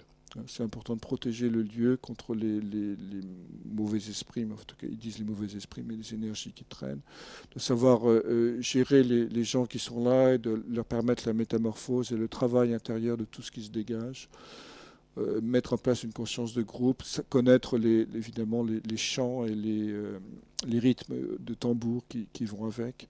Enfin bref, c'est une vraie formation. Ce garçon, ce chaman, il a passé quasiment toute sa vie à être préparé pour faire ça. Donc il a passé de longs mois en jeûne à ne prendre que de l'ayahuasca dans la forêt amazonienne pour vraiment entrer en contact avec toutes ces énergies. Donc lui, il est remarquable et donc j'ai fait plusieurs sessions avec lui. Et ça, c'est autre chose, parce que cette expérience de la conscience du règne végétal que j'avais que tout à l'heure, j'ai rencontré dans ce contexte-là. Donc le contexte pour travailler l'ayahuasca est essentiel. Après, il y a d'autres approches. Hein. Il y a d'autres écoles. Il y a le Santo Daime, toujours au Brésil. L'histoire, je crois, c'est un esclave brésilien qui a commencé à prendre la plante et qui a développé toute une forme de religion fondée sur le catholicisme là-dessus. Donc en fait, en gros, ils font des cérémonies. Il n'y a pas de tout le travail de purification avec les plantes qu'on connaît dans le chamanisme traditionnel, préparatoire à la prise d'ayahuasca. Là, il n'y a pas ça, mais simplement, ils font des cérémonies religieuses, en fait, plus ou moins catholiques, un mélange d'animisme et de catholicisme, en fait, où ils prennent l'ayahuasca pendant la cérémonie. Alors évidemment, pour voir Dieu en face, à la place de l'hostie, c'est très pratique. Et on a tout de suite des visions dans ce contexte, dans ces qualités d'énergie. Quand tu parles de ce contexte, c'est-à-dire? Dans le contexte des chants et du rituel qu'ils mettent en place dans la cérémonie religieuse, qui est une sorte de messe, entre guillemets, mais avec plein de guillemets. Et donc l'ayahuasca est servie à ce moment-là. Alors, pour ce qui est du cadre des visions, parce que tu parlais du Pérou tout à l'heure, et des visions qui peuvent en ressortir, Oui. le documentaire de Yann Kounen, Autre Monde, Oui. met en perspective justement, là aussi, le serpent, avec ces images Oui, qui le grand seraient serpent, oui. culturelles et typiques de l'image qu'on peut se faire de Oui, mais la culture amérindienne. Maintenant, c'est quand- exact. Oui. par rapport à cette messe dont tu parles, avec ce syncrétisme, avec cette idée sous-jacente de la religion judéo-chrétienne, avec l'animisme mélangé, est-ce que les visions sont là aussi en rapport avec ces arcanes, archétypes, symboles, entités, le serpent bien évidemment, avec le jaguar, etc. Ou alors, est-ce qu'il y aurait des visions du genre la Vierge Marie, les anges, les archanges, ou du fait de la culture qui change, est-ce que les visions sont différentes? Euh, Oui et non. Quand j'étais là-bas, j'ai vu une personne qui habite la Belgique, qui a eu des visions d'anges et de Vierge Marie, etc. Pas dans le cadre du Santo Daime, mais en plus dans un cadre avec le chaman dont je parlais tout à l'heure. Moi, en ce qui me concerne, j'ai vu le fameux grand serpent et à un moment, je suis devenu un loup. Enfin bon, donc je pense que et les visions que décrit, enfin les images dans le film de Blueberry de Yann Kounen, c'est exactement les expériences qu'on a sous ayahuasca. C'est-à-dire on a exactement toutes ces images de, géométriques, de couleurs géométriques, où ça change très vite. Enfin, quand on n'a pas pris la plante, on ne peut pas réaliser à quel point ces images sont justes et précises. Bon, alors après, alors y en a qui ont des images correspondant à leur culture, d'autres non. Je ne sais pas si on peut en tirer une règle générale. Alors, puisqu'on parle de vision, toi qui es immergé dans le domaine du symbole, Qu'est-ce que sont ces représentations, ces visions? Est-ce qu'on parle de symboles? Est-ce que c'est des archétypes? Est-ce que c'est une part de soi? Parce que tu nous le disais, hein, on se parle à soi-même, mais quel est l'intérêt alors que tu n'as pas une culture animiste? Pourquoi est-ce que le serpent apparaît là aussi, apparemment un peu pour tout le monde? Oui, je n'ai pas une culture animiste, mais enfin, on vient tous du monde animiste. Et on vient tous...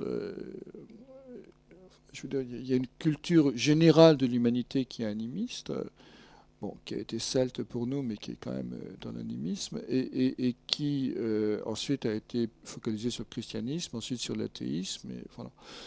Donc, on a toutes ces mémoires en nous. Et donc, c'est pas étonnant qu'on puisse revivre au fond ce type d'expérience parce qu'elles sont engrammées dans notre code génétique. Le code génétique, il se transmet, enfin, engrammé dans le code génétique, ça veut rien dire, mais elles sont engrammées dans la mémoire de nos cellules. Or, il y a une hérédité biologique liée au code génétique, mais il y a une hérédité psychique liée à la mémoire des cellules qui se transmet de génération en génération. Donc c'est pas étonnant qu'on ait aussi ce type d'expérience. On parlait du nomadisme tout à l'heure en disant au fond le nomadisme c'est universel. Oui, parce qu'on a 10 millions d'années, enfin 2 millions d'années derrière nous de nomadisme. Alors après qu'il y ait des images culturelles qui se superposent et des images personnelles qui se superposent, oui, parce que le symbole a plusieurs niveaux, c'est-à-dire enfin, il y a plusieurs niveaux d'expression. Il s'exprime à travers une culture, il s'exprime à travers un individu et une histoire personnelle. Donc soit on revit des histoires personnelles, comme ça m'est arrivé, on peut dénouer des nœuds de souffrance, des mémoires de l'enfance, des vieilles colères, des ruptures affectives, que sais-je encore. On peut voir son ego, bon, ce qui m'est arrivé aussi, mais la conscience peut aussi s'identifier à un animal, et là on est dans du système totémique archaïque. Donc les différentes couches de mémoire se superposent dans la conscience humaine, en fait. Et chose étonnante, je réalisais, enfin, toujours avec la plante, à quel point la conscience peut être sur différents plans en même temps.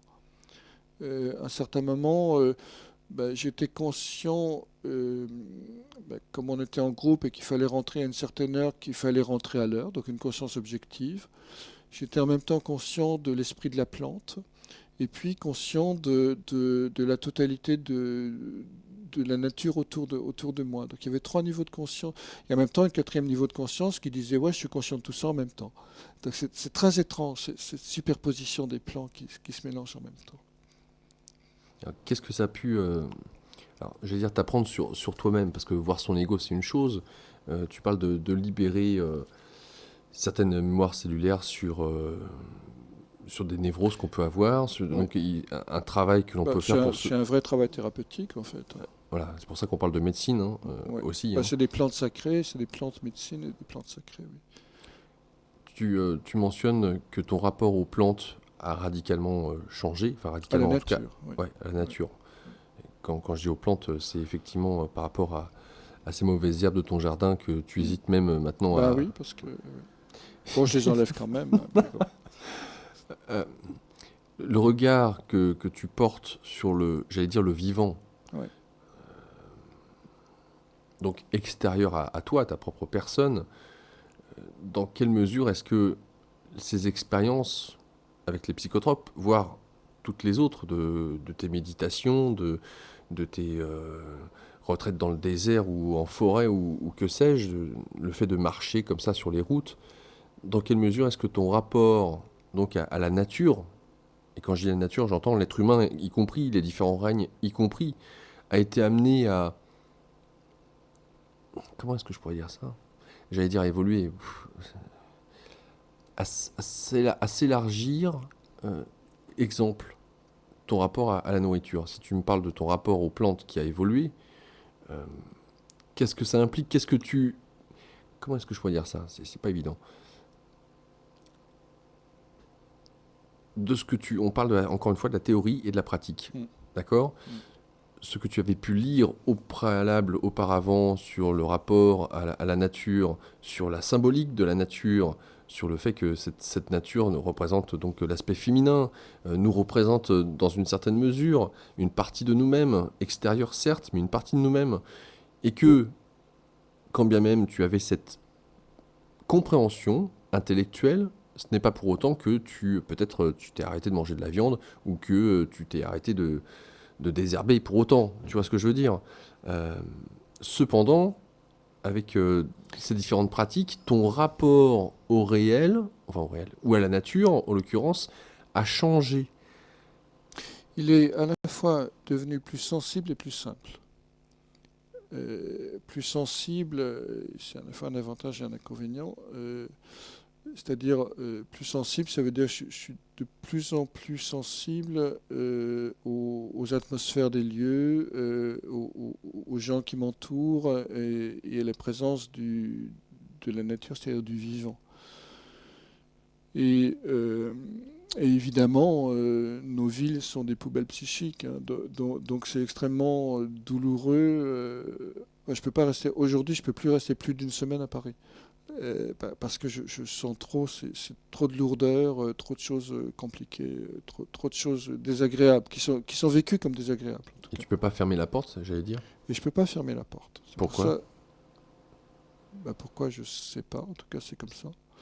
Peut-être parce que je suis pas suffisamment ancré encore dans le soi ou dans la lumière, je ne sais rien. Probablement d'ailleurs. Mais j'ai besoin de me rouler dans l'herbe. Et je dis ça comme ça parce que le rap. Il y a une chose qui m'a frappé un jour. Je faisais ce qu'on appelle un séminaire intensif vers l'éveil. C'est une technique qu'on appelle aussi l'équi-suis, c'est-à-dire c'est bref, une technique qui a été mise en place par Charles Berner, qui est un Américain, mais qui a beaucoup travaillé en Inde et qui a développé une technique de travail intérieur pour aller directement vers le transpersonnel sans faire des nœuds dans le personnel, mais en le traversant.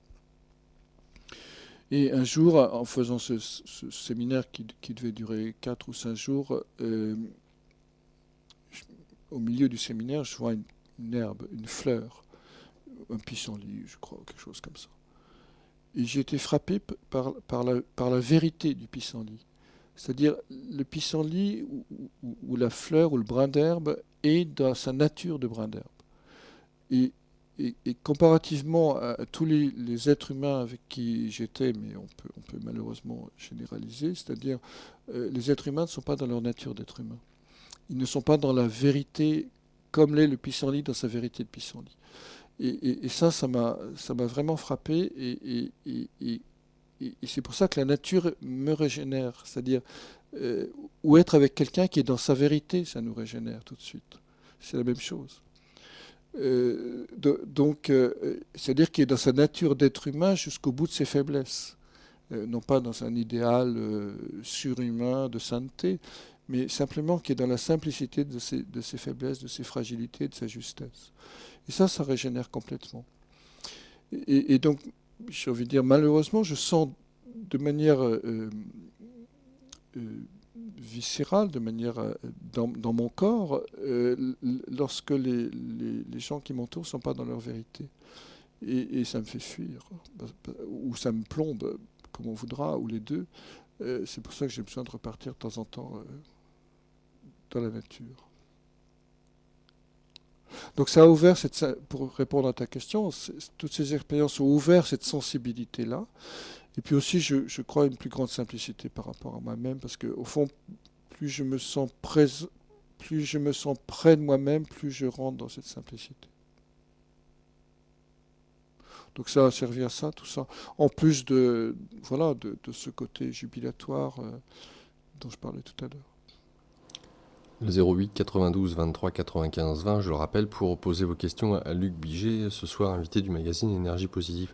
Tu parles de simplicité à toi-même, et en même temps, je me mets à la place des auditeurs, et du recul que tu peux nous renvoyer, c'est dire, au final, il est simple, hein, le mec. Hein.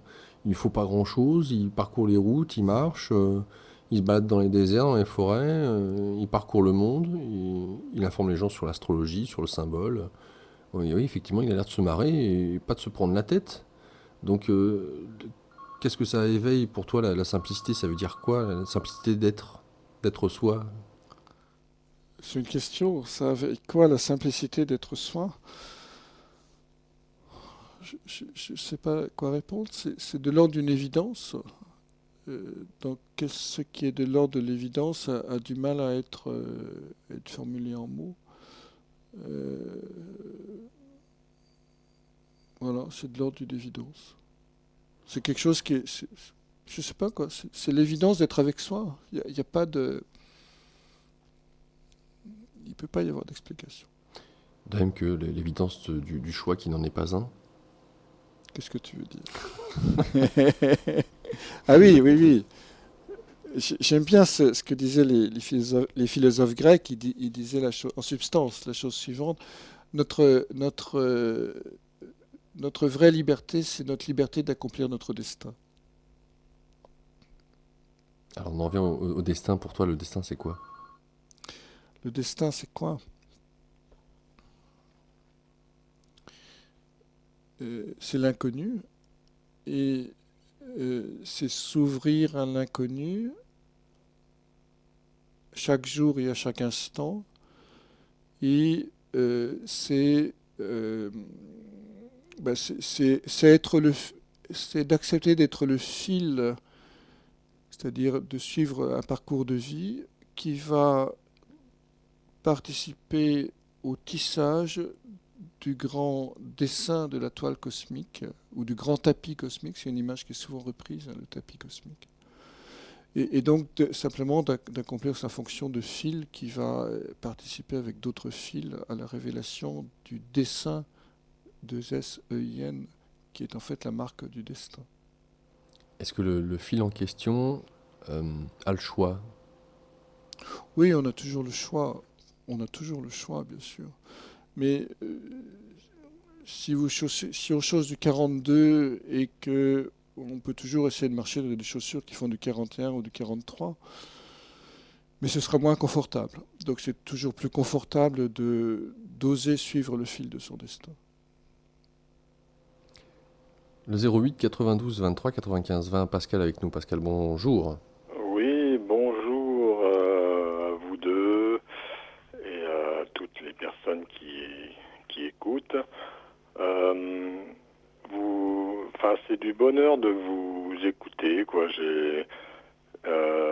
Pour ça, je vais pas rester longtemps parce que vraiment, vous parliez de simplicité et au moment où j'y pensais, enfin, comme une synchronicité.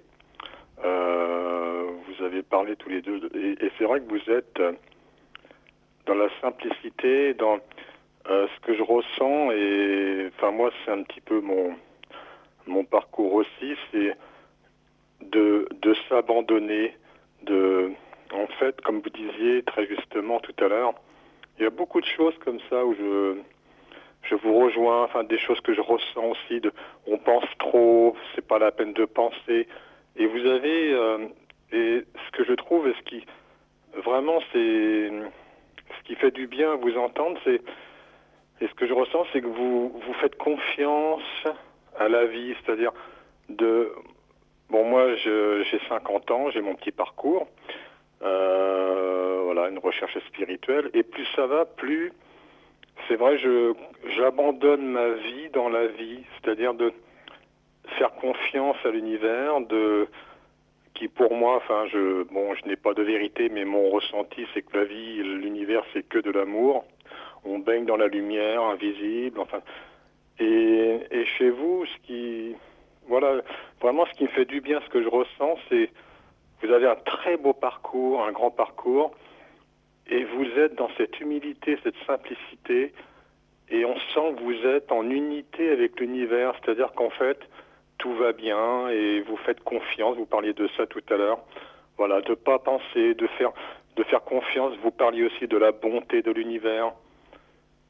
Et cet amour qui nous échappe, qui est infiniment plus grand que nous, que ce dont on est encore éveillé, quoi.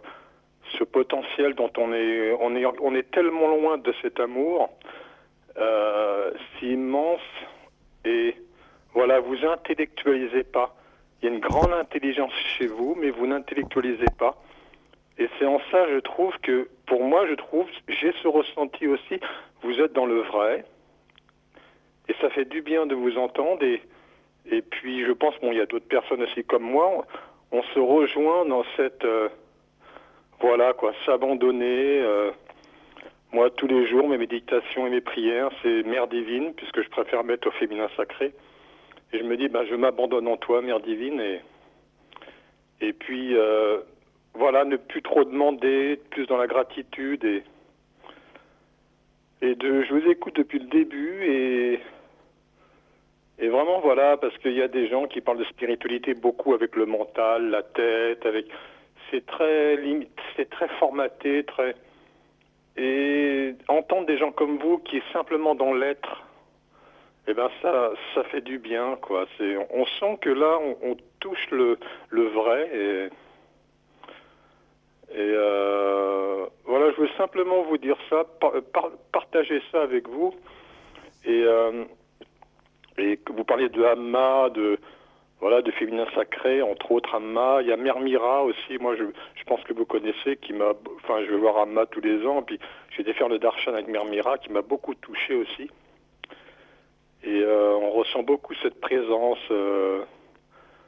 de l'amour divin, quoi. Mais elle, c'est dans le silence. Amma, c'est dans la joie. Mère Mira, c'est très différent, mais c'est la même essence, quoi, le même amour. Et Mère Mira, moi, m'a beaucoup touché aussi. Et voilà, on sent beaucoup le féminin sacré en vous, quoi. Voilà, c'est... Oui. Voilà, c'est... En fait, j'ai pas trop de questions. J'en aurais des questions, j'en aurais des millions, au contraire. Mais... non, parce que ça rejoint... Bon, moi, je suis assez dans la solitude depuis des années, un peu ermite. Bon, j'ai des amis, mais... Et la vie me pousse toujours à rester seul. Et je suis ouvert à une belle rencontre, mais en même temps, puis cette solitude m'apprend beaucoup, me donne beaucoup, et je me sens de moins en moins seul, en fait, en abandonnant ma vie dans la vie. Oui. Tout simplement. C'est une très jolie expression, en tout cas. Oui, et puis ce sont que des mots, quoi, mais c'est le ressenti qu'on a, c'est encore au-delà de ça, quoi. On peut pas l'exprimer. Et moi, mon petit parcours, voilà, je me dis que, donner un sens à la vie, c'est tellement, c'est voilà, humilité avant tout, quoi. Mais moi, c'est simplement, on en rejoint à, pour moi, la vie, l'univers, le sens de la vie. Je dis pas que c'est la vérité. Moi, c'est c'est ma vérité. C'est mon ressenti. Je parle plus de ressenti que de vérité, de grande vérité, tout ça. Mon ressenti, c'est que en fait, on vit, on vient dans la vie, on s'incarne pour apprendre à aimer. Et j'ai marqué sur un tableau chez moi, parce que j'aime beaucoup qu'ils existent ou pas. Pour moi, ça n'a aucune importance. L'important, c'est le ressenti qu'on ressent, c'est les anges. Et j'ai un tableau avec un ange, et j'ai marqué simplement, parce que j'ai lu beaucoup de livres aussi, Sri Aurobindo, j'ai pratiqué le bouddhisme à 14 ans, je médite depuis près de 30 ans. Mais c'est très petit tout ça, en fait, c'est pas grand-chose, c'est très très très petit, une petite vie. Et qu'est-ce que j'ai dit simplement mis, et j'ai marqué, tout est contenu dans le verbe aimer. Et s'abandonner comme ça, de prendre conscience, l'amour, l'univers c'est que de l'amour, et s'abandonner dans le verbe aimer, apprendre à aimer, en passant par le végétarisme. Et voilà, ce sont que des petites étapes tout ça, et pour moi c'est, seul ou en couple, ou des enfants ou pas, tout ça, pour moi c'est plus trop important, c'est vraiment plus on apprend à aimer, moins on se sent seul dans l'univers, quoi. On se sent dans l'unité d'amour, qui est en nous, quoi. On a vraiment tout en nous, quoi. C'est univers et nous, intérieur et extérieur, c'est l'unité. Et ça, on le ressent en méditation, d'autant plus.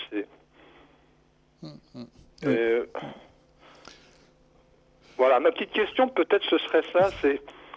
non, c'est même pas une question, Voilà, pour moi, c'est un peu ce que je ressens, c'est apprendre à aimer, tout simplement. Que la Terre est une école, pour moi, cette horloge magnifique, cette galaxie, la Terre, le Soleil. Nous, on invente des montres, des petits mécanismes, ou des portables avec des ondes, tout ça. Mais c'est tellement petit par rapport à l'intelligence de la vie, de l'univers, à la subtilité, l'intelligence infinie de toutes ces lois divines. Vous parliez de de forme pensée, on parle de loi d'attraction, etc. Mais c'est tellement, ça nous échappe tellement, c'est au-delà d'une horloge, c'est d'une précision, c'est d'une perfection. Et je pense que tout est en fonction dans la galaxie pour nous, pour grandir dans la vie, dans l'univers. Et voilà, il y a de plus en plus dans l'unité, quoi, dans cet amour, dans cette lumière. Enfin, moi, c'est le ressenti que j'ai, mais comme je disais, ce sont que des mots. Et s'il y a un tel décalage entre les mots et notre ressenti que c'est...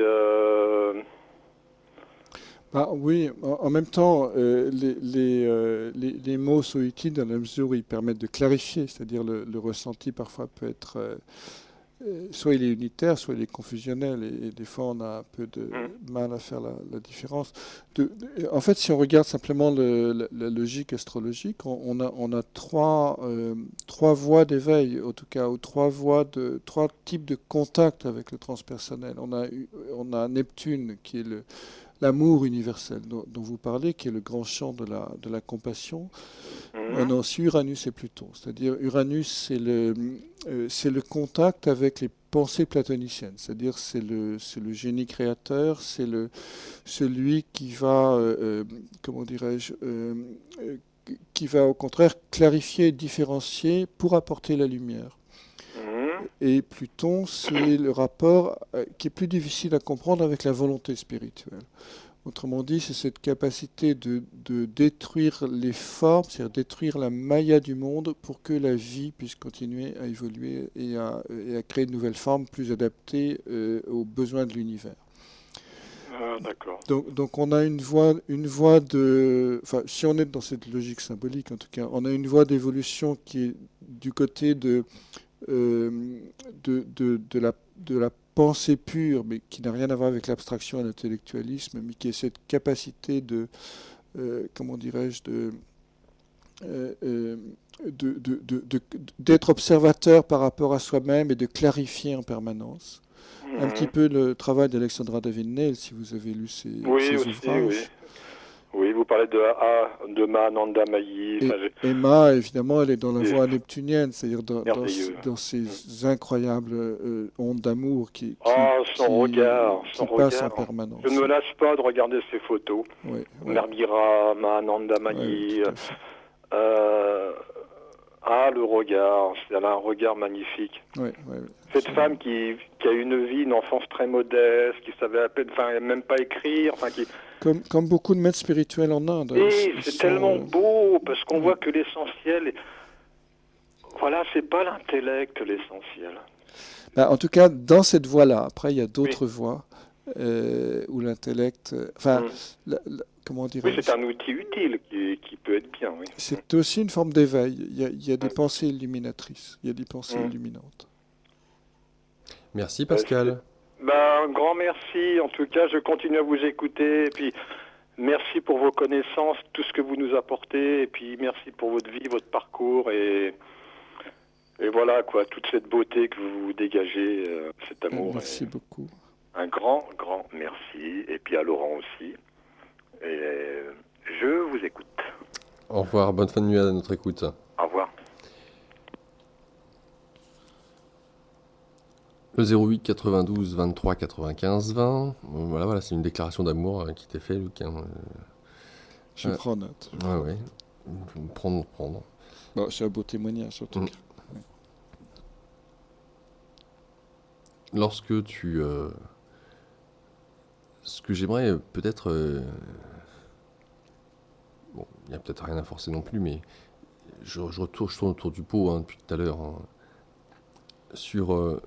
percevoir ou voir notre réalité, celle que ceux qui nous écoutent ont déjà présentement, mais en même temps vont avoir demain, pour ceux qui peut-être travaillent là d'ailleurs, j'en sais rien, qu'ils perçoivent là, ou qu'ils voient plutôt, percevoir c'est encore autre chose, qu'ils voient leur environnement, ce qui les entoure, les ondes de forme, les ambiances, et en même temps de ce qui peut faire basculer de l'autre côté, qui ne tient qu'à un fil on est amené à percevoir, où on voit l'enchantement du monde. Et de ce déclic. C'est comme si on prenait une paire de lunettes, hein, il y a trop de soleil, hop, et je vois la réalité avec un autre filtre, si je puis dire. Et de ce... Qu'est-ce qui fait le déclic, c'est ça? Mais le déclic, ouais. Est-ce qu'il y a quelque chose qui fait le déclic? Mais est-ce que c'est pas tant, justement, la compréhension, tu parlais d'intellect, hein, comme voie peut-être d'éveil, et de cette compréhension intellectuelle qui peut se faire jour, où la conscience se fait que ce qui est en face de moi, c'est mon miroir, mais l'objet, entre guillemets, devient aussi ce sujet. Oui.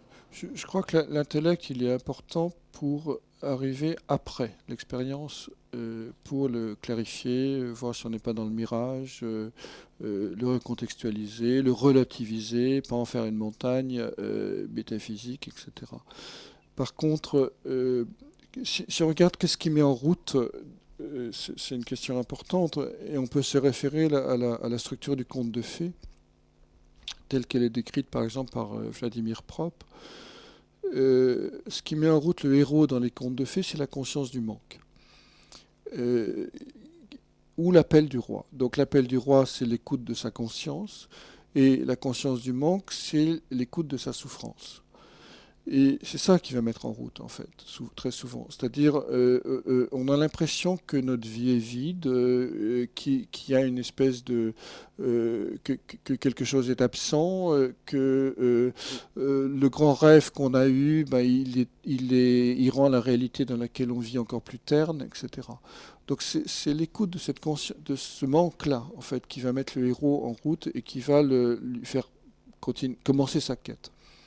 Donc je crois que beaucoup plus, ce qui met en route, au fond, c'est l'écoute, l'accueil et l'acceptation de la souffrance, plutôt que de le calfeutrer derrière plein de dérivatifs hein, qu'on connaît tous à un moment ou à un autre.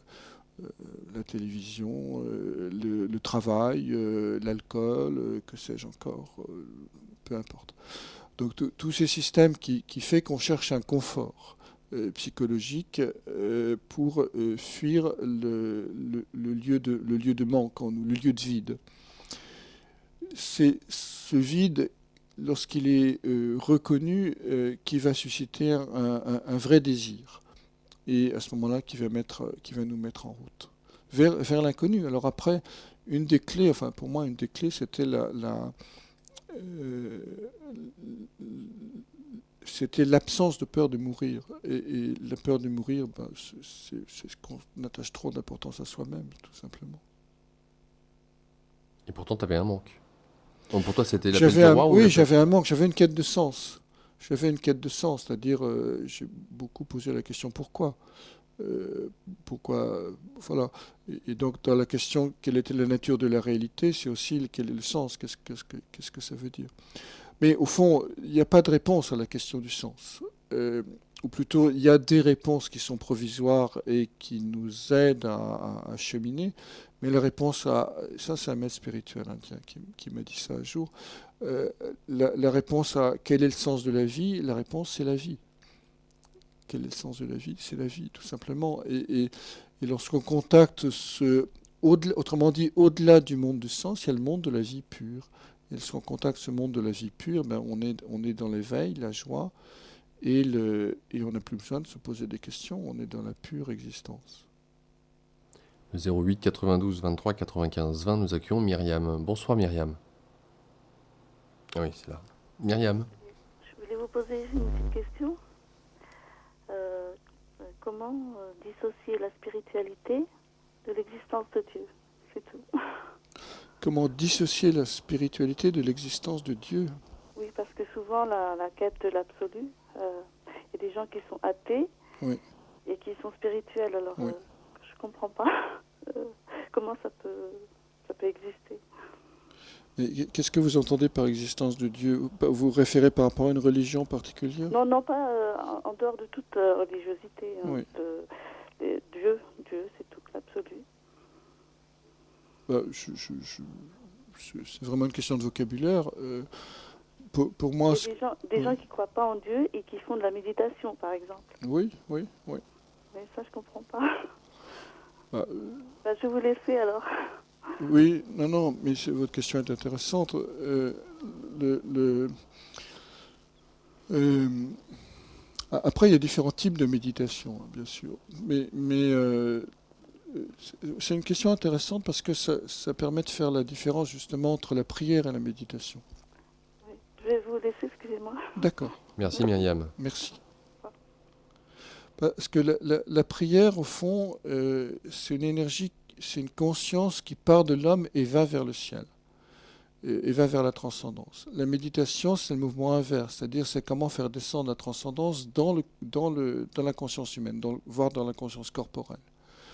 Donc on est dans deux schémas à la fois différents et complémentaires. Donc celui qui prie, il est dans une foi, dans une aspiration à aller vers Dieu, et celui qui médite est tourné vers l'intérieur de lui-même pour accueillir ce qui va surgir. Alors ce qui va surgir peut être de l'ordre évidemment du personnel, de l'émotionnel, des peurs viscérales parfois, mais c'est aussi de l'ordre ce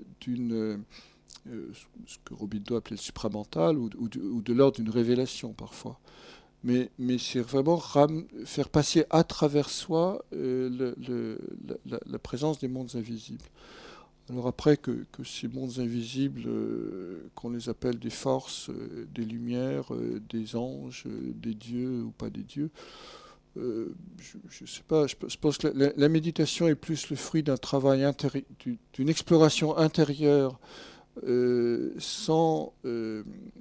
sans référence particulière à une représentation du divin, alors que dès qu'on parle de Dieu, évidemment, on a une représentation de Dieu. Donc voilà, c'est peut-être la différence, mais au fond, j'ai quand même l'impression qu'ils travaillent avec les mêmes matériaux subtils, pour dire ça comme ça. Le 08 92 23 95 20. Tu as écrit ce livre, L'éveil de Narcisse, l'éveil de la conscience. Pourquoi Narcisse serait l'éveil de la conscience? Parce que il faut relire le texte d'Ovide. Narcisse a été comme confisqué par la psychanalyse, en parlant d'une structure pathologique qui est le fait de se regarder dans un miroir et de ne voir autour de soi que sa propre image. Sans oublier le fait, évidemment, qu'il y a un narcissisme positif, hein, puisque l'étape du miroir, au sens psychanalytique, est l'étape où le moi va se construire et s'élaborer. Mais si on regarde le mythe de Narcisse, alors je suis obligé de le faire très rapidement ici, mais c'est un mythe de connaissance de soi. Au moment de la naissance de Narcisse, sa mère, qui est nymphe azurée, nous dit le texte, qui s'appelle Lyriopée, elle va voir le devin Tirésias. Tirésias veut dire celui qui aime les signes. Donc c'était déjà un symboliste. C'est le premier symboliste de l'histoire mythique, Tirésias. Et elle va voir Tirésias et il lui pose la question directement, est-ce que mon fils vivra longtemps? Et Tirésias lui répond, oui, il vivra longtemps s'il ne se connaît pas. Donc c'est très clair dès le début. Et donc on sait que Narcisse est mort jeune, hein, il avait 16 ans lorsqu'il est mort. Donc Narcisse est mort parce qu'il s'est connu lui-même. Donc tout le travail du mythe de Narcisse, c'est en fait tout le cheminement intérieur pour découvrir l'étoile qui est au fond de son âme et qui est métaphorisée dans le mythe par les deux yeux de Narcisse. Donc c'est vraiment exactement un processus d'éveil. Le cheminement pour aller vers la connaissance de soi ou du soi, comme on voudra. D'accord, donc Narcisse, quand il dit qu'il mourra jeune s'il se connaît lui-même, quand on entend il se connaît lui-même, on entend donc la connaissance du soi. Il sait l'essence de qui il est, et non pas... Quand il se regarde dans le lac, il découvre sa propre image. Mais il réalise bien vite que ça n'est qu'une image. Et dans la suite, il va observer intensément ses yeux et sa chevelure, c'est-à-dire l'aspect, sa lumière intérieure, et la chevelure, c'est l'aspect féminin en réalité. Et après, il va donc mourir et descendre dans le monde souterrain, et à ce moment-là, il va devenir la fleur, le narcisse qu'on connaît. Donc en fait, c'est au moment de sa mort qu'il va devenir sa véritable nature, puisqu'il deviendra la fleur qui porte son nom. Donc c'est exactement un mythe de connaissance de soi. Et les étapes par lesquelles sont passés Narcisse nous racontent les étapes par lesquelles celui qui va à la découverte de lui-même va passer au fur et à mesure. Ça rejoint les 12 travaux d'Hercule, pour toi ou pas? Ça rejoint D'une manière différente? Ça rejoint d'une manière différente le premier travail d'Hercule, qui est le lion de Némée. Le lion de Némée, Némée, ça veut dire de la clairière. Le lion, c'est un animal solaire, donc c'est contacter la présence du soleil, du soi dans la jungle de nos représentations, dans la jungle de l'inconscient. Donc ça, c'est une autre manière, évidemment, d'entrer en contact avec soi. Mais c'est les mêmes thématiques, ne pas se fuir soi-même, se regarder en face, les yeux dans les yeux. Lorsque Narcisse se regarde dans le lac, il se regarde en face, les yeux dans les yeux. Lorsque Hercule est dans la grotte pour capturer le lion de Némée, il ne le prend pas par derrière, il le regarde les yeux dans les yeux. C'est à ce moment-là qu'il peut le vaincre. Donc on a exactement la même image. Il n'y a pas d'autre choix que de se regarder vraiment en face pour aller vers soi. Oui, et en même temps, entre guillemets, la crise que nous vivons, de savoir la regarder droit dans les yeux, en face, sans se voiler la face, si je puis dire. Ouais. Et en plus, Mais c'est ça la méditation en même temps. Et en même temps, ce qui nous est demandé, à travers tout le discours de ce soir, c'est de ne pas intellectualiser, de ne pas chercher intellectuellement de réponse. Ben oui. Ben, se regarder, ça ne veut pas dire se questionner. Ça veut juste dire se regarder. Pour dire à quel point ce qui est proposé à travers le symbole, à travers les mythes, c'est comment est-ce que je pourrais dire, le changement, le basculement qui nous est demandé pour pouvoir passer à autre chose. C'est-à-dire que les réponses aux problèmes que nous nous posons ne pourront pas trouver de réponse, justement, avec la manière dont on a fonctionné ces derniers 2 siècles, 3 siècles. On arrive probablement à une... pour reprendre l'histoire dont on parlait tout au début, jusqu'à la Renaissance italienne, la représentation du monde était dans une communion avec la nature, avec le monde. Ensuite, de 1399 à 1891, je donne ces dates parce que c'est en fait exactement les conjonctions Uranus-Pluton qui rythment les grands cycles de civilisation. Donc, on avait une conjonction en 1399, qui est l'année exacte de la Renaissance italienne. Et la conjonction suivante a eu lieu en 1891, qui est l'année exacte où on a découvert la radioactivité, qui a précédé de peu les débuts de la mécanique quantique. Donc entre ces deux dates, on est rentré dans le monde cartésien, donc de représentation, on va dire, en espace neutre du monde extérieur. C'est la géométrie euclidienne, en gros. Et puis, ensuite, depuis la mécanique quantique, on arrive à une autre forme de représentation qui est, qui n'est pas encore complètement claire aujourd'hui, mais qui n'est plus dans l'espace cartésien, mais qui est une entrée dans le monde magique, dans le monde du mystère, c'est-à-dire on retrouve les phénomènes de bilocation, d'interdépendance, etc., où on est partout tout en étant là. Donc voilà, mais j'ai oublié la question en fait, je ne sais pas pourquoi je raconte ça. Par rapport au fait de pouvoir trouver des solutions à des questions. Oui. Donc du coup, la forme pensée change. C'est-à-dire quand on est dans le monde d'avant 1399, l'espace qualifié, le temps qualifié, les réponses, on va les demander aux devins, aux dieux, à la nature, etc. Quand on est dans le monde cartésien, les réponses, on va les demander à la raison, à l'analyse, à l'explication, à la logique, au bon sens éventuellement. Et puis quand on est dans le monde quantique qui est en train d'émerger, les réponses, on les demande à quoi ?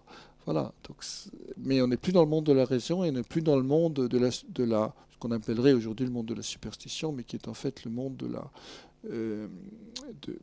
du partage avec d'autres entités, les esprits de la nature, etc. On est dans quoi aujourd'hui? Je ne sais pas, c'est sans doute trop tôt pour le dire, mais on est dans... J'ai l'impression qu'on est dans... On est dans quelque chose qui est de l'ordre de la grâce qui devient de plus en plus présente, c'est-à-dire une irruption de la transcendance dans le visible qui transforme de plus en plus les individus avec des expériences spéciales d'éveil, des montées de Kundalini, d'expansion de conscience. Enfin, on a l'impression qu'il y en a de plus en plus aujourd'hui dans notre monde. Et donc, ce qui va apporter des réponses et changer notre civilisation, c'est l'expansion de ça et toutes les techniques qui vont le favoriser. Et dont la technique essentielle qui est d'être dans le rien. Car quand on est dans le rien, l'ego s'efface, il n'y a plus rien à défendre, nos résistances physiques et psychiques s'effondrent, et à ce moment-là, on est disponible à la totalité. Il y a encore du boulot. Hein. Oui, mais bon, on chemin a 5 intéressant, siècles devant nous. Luc Biget avec nous ce soir. Luc, je pense que d'une manière générale, on a couvert pas mal de choses ce soir. Oui. On a fait une belle émission, à mon sens en tout cas. Je ne peux que te remercier de ta présence, de nous avoir permis de rêver, et notamment, et pas seulement, de réenchanter le monde. réenchanterlemonde.com, ton site internet. Merci Laurent. Je t'en prie, merci à toi. Je ne peux donc que te souhaiter plein de bonnes choses pour toi, pour tes rêves, hein, qu'ils puissent se réaliser. Voilà. Mais merci en tout cas. Voilà, je crois que vraiment la clé, enfin pour moi la clé en tout cas, c'est la confiance en l'univers. Merci Laurent. À bientôt Luc, au revoir. Bientôt. La suite de nos programmes sur Ici et Maintenant, eh bien, surprise, je ne sais pas. En tout cas, cette rediffusion que j'aurai l'occasion de vous passer vous amènera jusqu'à 6h, lors laquelle vous écouterez l'émission Descartes Tolle pour l'heure anglaise. À partir de 7h, c'est sur icimaintenant.com que vous pourrez nous écouter. Et retour sur la bande FM 95.2 à partir de 14h avec William, Olivier, la hotline et tout ce qui a trait à l'informatique. Je vous souhaite donc une bonne fin de nuit à notre écoute, un bon week-end et je vous retrouve lundi. Au revoir à tous. I thought that I knew it all. I'd seen all the signs before. I thought that you were the one. In darkness my heart was one. You've been